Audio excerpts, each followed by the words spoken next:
পুনৰালোচনা অনুশীলনীৰ R5 5 নম্বৰৰ question সমাধান কৰিম তলৰ বহুপদ ৰাশিক একপদ ৰাশিৰে হৰণ কৰিব দিছে সো আমি লিখিম কুৱেশ্যনটো সমাধান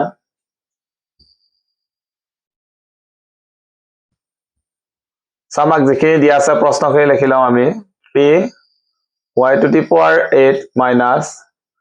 4y to the power 6 plus 5y to the power 4 whole হৰণ y to the power 4 মানে এই বহুপদটোক আমি y to the power 4 বহুপদটোৰে আমি কি কৰিব লাগে হৰণ কৰিব লাগে সো আমি ধুনিয়াকৈ লিখিম ইয়াক y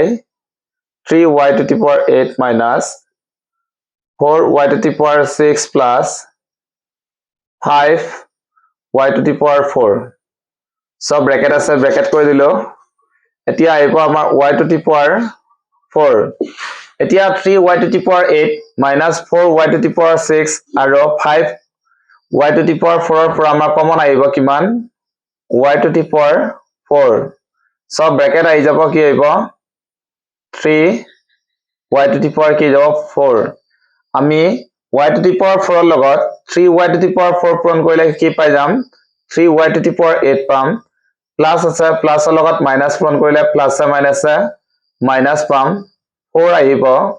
y to the power 4 ৰ লগত y স্কয়াৰ পূৰণ কৰিলে আমি কি পাই যাম y to the power 6 plus কি পাব লাগিব আমি plus y to the power 4 ৰ লগত যদি আমি 5 পূৰণ কৰো কি পাই যাম 5y to the power 4 পাই যাম এটাকে আমাৰ তলত কি আছে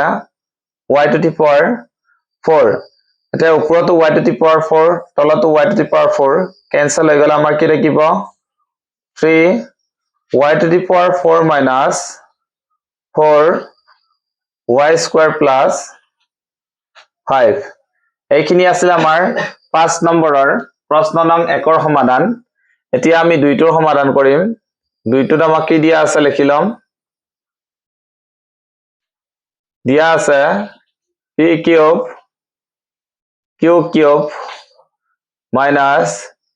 p to the power 6 q cube divided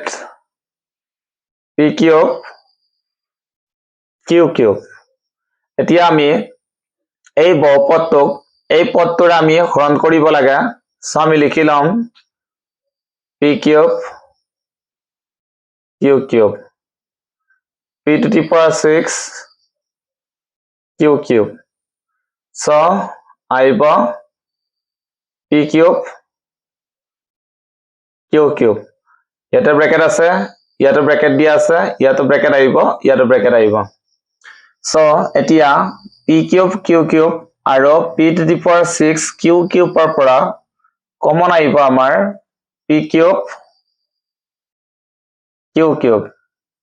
ইয়াৰ লগত আহিলে ইয়াতে আমাৰ আহি যাব 1 কাৰণ p cube q cube ৰ লগত 1 পূৰণ কৰিলে পাই যাম p cube q cube plus আছে প্লাসৰ লগত মাইনাস পূৰণ কৰিলে মাইনাস পাই যাম এতিয়া p cube ৰ লগত p cube পূৰণ কৰিলে p to the power 6 পাই যাম আৰু q cube আছে q cube বহিব এটাকে তলত কি আছে আমাৰ হৰটো আছে p cube q cube এতিয়া ওপৰত চাব p cube q cube আছে তলতো p cube q cube আমাৰ आंसर বাছি গল 1 minus p cube এইটো হৈছে আমাৰ প্ৰশ্ন নং 5 ৰ 2 নম্বৰৰ সমাধান